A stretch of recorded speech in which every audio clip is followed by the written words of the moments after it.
আসলে ২০০ প্লাস ছিল বলবো না। সেটা ওদের ব্যাটিং দেখেও কিন্তু আমরা মনে করছি যে ২০০ প্লাসের উইকেট ছিল না। আমাদেরও আর্লি ব্যাটিংয়ে কিন্তু এরকম মনে হয়নি। বাট যখন একটা ব্যাটসম্যান উইকেটে থাকে, সময় নেয়, তখন তার কাছে মোর ইজি হয়, প্ল্যান করতে, এক্সিকিউশন করতে ইজি হয়। যেটা ওদের বলতে গেলে রিয়াদ ভাই করেছে, ফাহিম আশরাফ করেছে। আসলে খেলাটা কিন্তু ওদের জন্য এত ইজি ছিল না যে আমরা ২ ওভার বাকি থাকতে হারতে হবে। ওরা কিন্তু মোমেন্টামটা আমাদের দিকে ছিল প্রায় অলমোস্ট ১০, ১২, ১৩, ১৪ ওভার পর্যন্ত। দেন এটা শিফট হয়েছে। তো আমার কাছে মনে হয় যে ব্যাপারটা আসলে ভালো ব্যাটিং করা, বোলিংয়ে এক্সিকিউশন করা, এটা আসলে ম্যাটার করে, বা এই কারণে আসলে ওরা জিতেছে। ওরা যে বলগুলো পেয়েছে সেগুলো পারফেক্টলি বাউন্ডারি নেওয়ার চেষ্টা করেছে। আমাদের আসলে এক্সিকিউশন ভালো মতো হয় নাই। এই কারণে আসলে মনে হচ্ছে যে উইকেটটা অনেক ভালো ছিল। বাট আমরা এমন না যে খুব ভালো ভালো বলে কিন্তু তারা মারলো, ব্যাপারটা তাও ছিল না। আমরা বেশ কিছু বাউন্ডারিসের বল দিয়ে দিয়েছি, that's why they scored.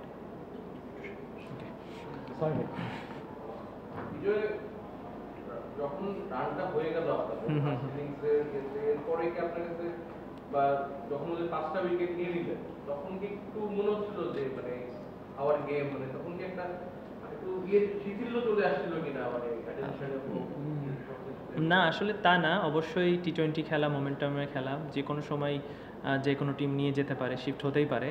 But প্লেয়ারদের মধ্যে ভেরি ইয়াং সাইড, এমন না যে অনেক experience, but they are very talented players. তো ওরা আসলে এমন না যে তারা খুব বডি ছেড়ে দিয়েছে বা রিল্যাক্স হয়ে গেছে। বাট এটা সত্যি যে আমাদের কাছে কিন্তু যে অনেক অপশন বোলিংয়ে ছিল তাও কিন্তু না।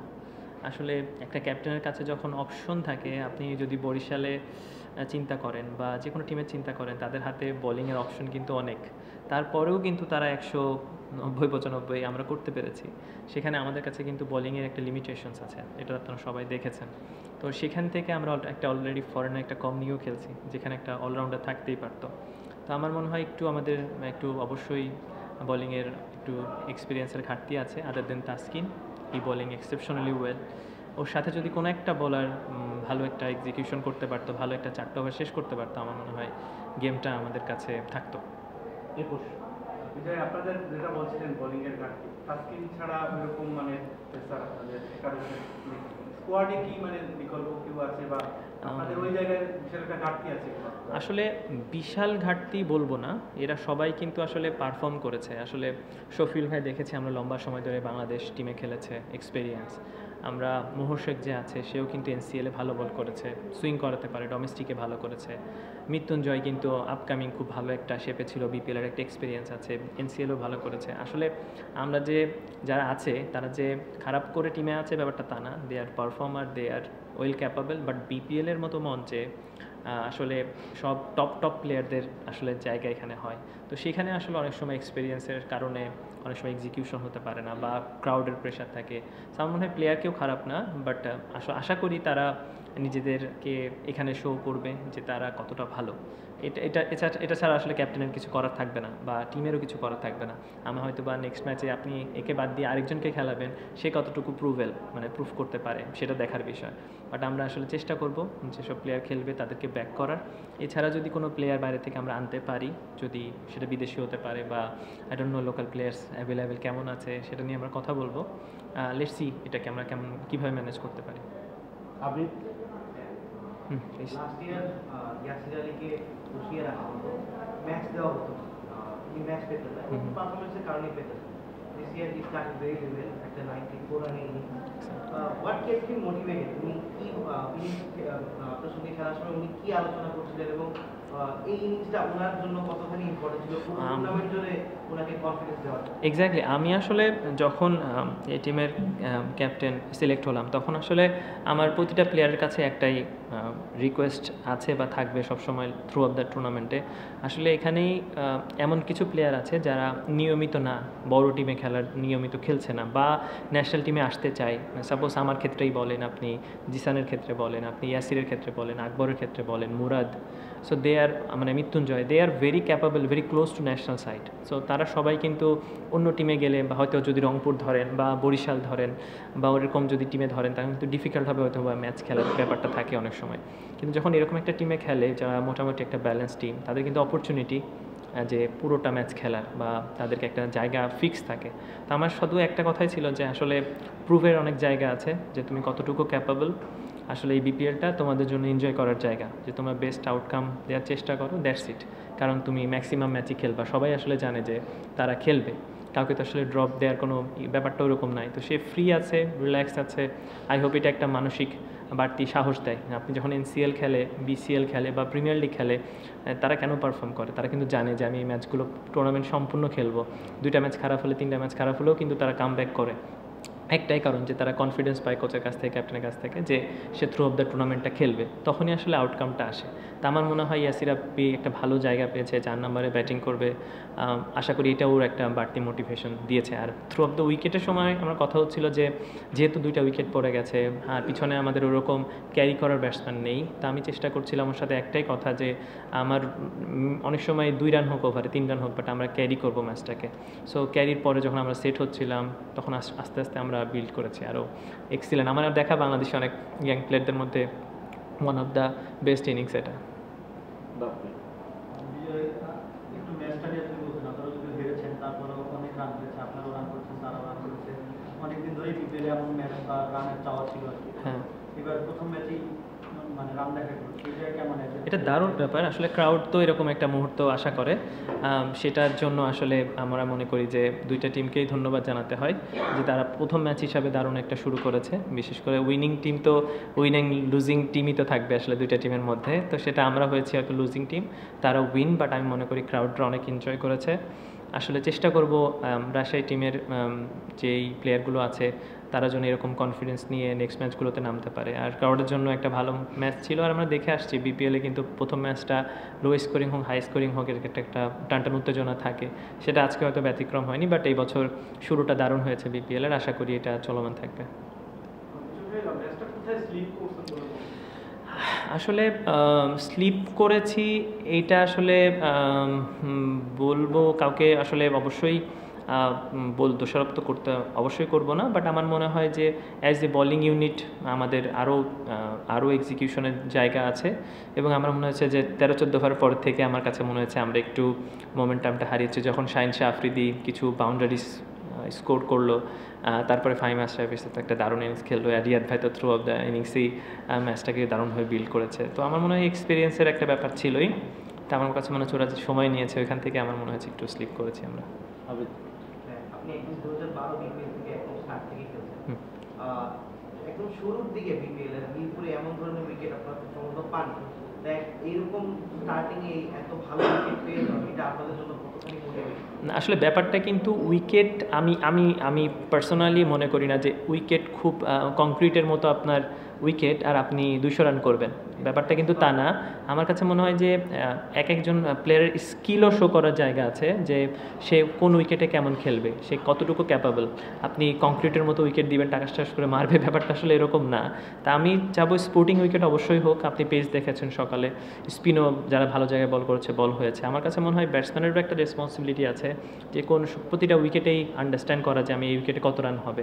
আমরা কিন্তু 190-এর জন্য খেলিনি, কখনোই না। আমরা কিন্তু 150-60-এর জন্যই খেলতেছিলাম যখন 2 উইকেট পড়ে গেছে। কিন্তু ওইটাকে যখন আমরা আস্তে আস্তে বিল্ড করলাম তখন কিন্তু মনে হচ্ছিল এটা 170-এ যাবে। 170 থেকে যখন মনে হচ্ছিল যে ওকে আমরা আরেকটু ট্রাই করতে পারি, সেট ব্যাটসম্যান আছে, তখন কিন্তু 190-এ যেয়ে শেষ হয়েছে। আসলে আমার কাছে মনে হয় কিছু কিছু সময় ব্যাটসম্যানকেও বোঝা উচিত যে আমার এই উইকেটে কতটুকু রান করতে হবে বা কতটুকু আমাদের সেফ স্কোর।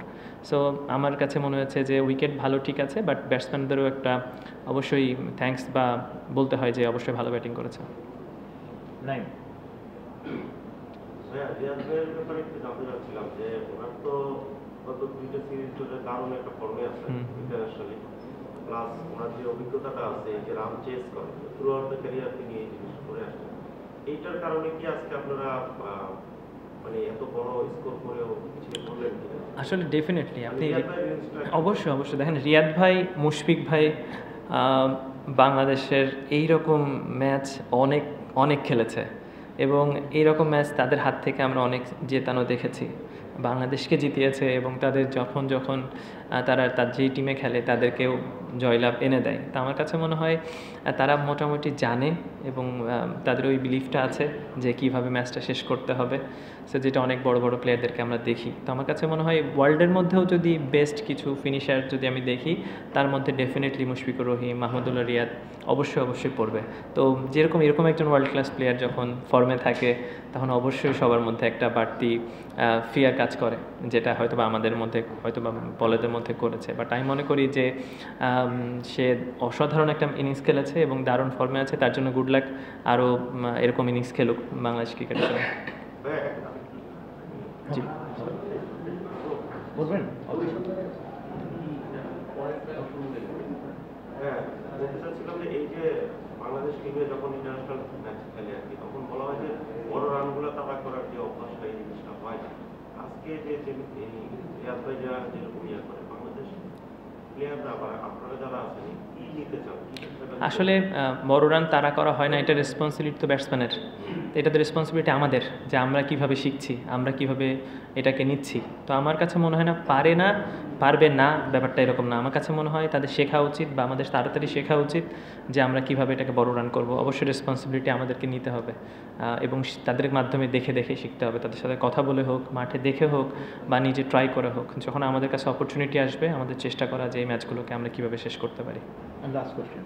আচ্ছা, আপনি বলছিলেন যে 150-60 টার্গেটে শুরু করেছিলেন, সো 200 রানের মতো এখন সেফ না দেখলেন, তো এই পরবর্তী ম্যাচগুলোতে এটা কি আপনাদের উপর প্রেশার হবে কিনা যে 200 রানের বেশি, তো যেহেতু 200 রানের মতো সেফ হচ্ছে না, নাকি আপনি পরবর্তীতে এই রানটিকেই আবার না? 10 ওভারে কিন্তু রান ওদের ছিল মানে 77 সামথিং লাইক 70-এর অ্যারাউন্ড এরকম বা এরকম সামথিং লাইক দ্যাট, বা 70-80। তখনও কিন্তু গেম আমাদের হাতেই ছিল। তখন কিন্তু যদি আমাদের রান টার্গেট থাকতো ওদের 160 রান, তখন কিন্তু গেম সিনারিও এরকমভাবেই চলতো। খেলাটা কিন্তু এভাবে লাস্টের দিকেই শেষ হতো। এমন না যে তারা 15 ওভারে খেলা শেষ করে দিত। যদি 160 রান টার্গেট হতো, তারা কিন্তু ওই 18-19 ওভার পর্যন্তই যেত। তো আমার কাছে মনে হয় যখন যেটা স্কোর বোর্ডে থাকে ব্যাটসম্যানরা ওইভাবেই ট্রাই করে খেলার। বাট আমাদের যেহেতু উইকেট পড়ে গেছে এবং আমি টপ অর্ডারে খেলি, বাট ইয়াসির মিডল অর্ডারে খেলে, তা আমাদের গেমটা ওইভাবে চেষ্টা করেছি।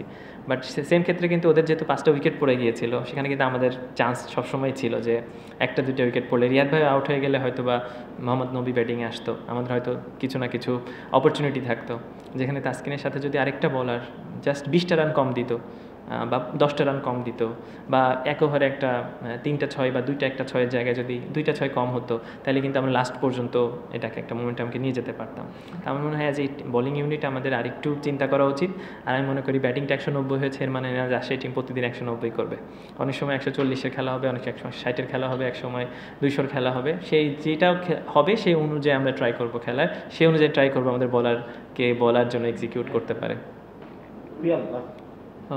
ভাই, একটা মিডিয়ায় একটা রিপোর্ট এসেছে যে এবিপিএল এর যে 7 দল তারা কেউই কোনো ক্রিকেটারের পারিশ্রমিক আসলে পরিশোধ করেনি। এই ব্যাপারে আপনি একটু জানাবেন যে আপনারা পারিশ্রমিক পেয়েছেন কিনা 50%? না, আসলে আমরা এখনও পাইনি, কেউই পাই নাই। বাট আমার মনে হয় যে শুরু হয়েছে বিপিএলটা, আমরা আসলে কোনো প্রশ্ন বা কোনো কমপ্লিকেশন না তুলি প্লেয়াররা, আমরাও চাই না। আসলে বিপিএলটা সব ওয়ার্ল্ড ক্রিকেটে সবাই দেখে, এরকম কোনো নিউজ না আসুক আমাদের কাছে, বা আমরা দেখতে হয় ওয়ার্ল্ড ক্রিকেটে এভাবে নিউজ আসতেছে কোনো পারিশ্রমিক হচ্ছে না, বা আমরা পজিটিভ ওয়েতে চিন্তা করি। অবশ্যই একটা গোছালো পরিবেশ তৈরি হবে। আমাদের কিন্তু অনেক ড্রেসও আসছে অনেক দেরিতে, অনেকের গিয়ার্স আসছে অনেক দেরিতে। সো বিপিএলটাকে আমরা সবাইকে পজিটিভ ওয়েতে নিতে চাই। অবশ্যই মালিকরা না দিয়ে তো যাবে না, বা বিপিএলের যারা বিসিবি আছে তারাও তো আসলে এটাকে অর্গানাইজ করবে। তো আমরা অবশ্যই পজিটিভ ওয়েতে নিচ্ছি যে হ্যাঁ, সময় সাপেক্ষের কারণে হয়তো বা বিলম্ব হয়েছে, আশা করি তারা প্রপার ওয়েতে অর্গানাইজ করবে। ওকে, যাবে। বিসিবি আছে, সেটা বিসিবি আসলে অর্গানাইজ করবে ইনশাআল্লাহ। Thank you.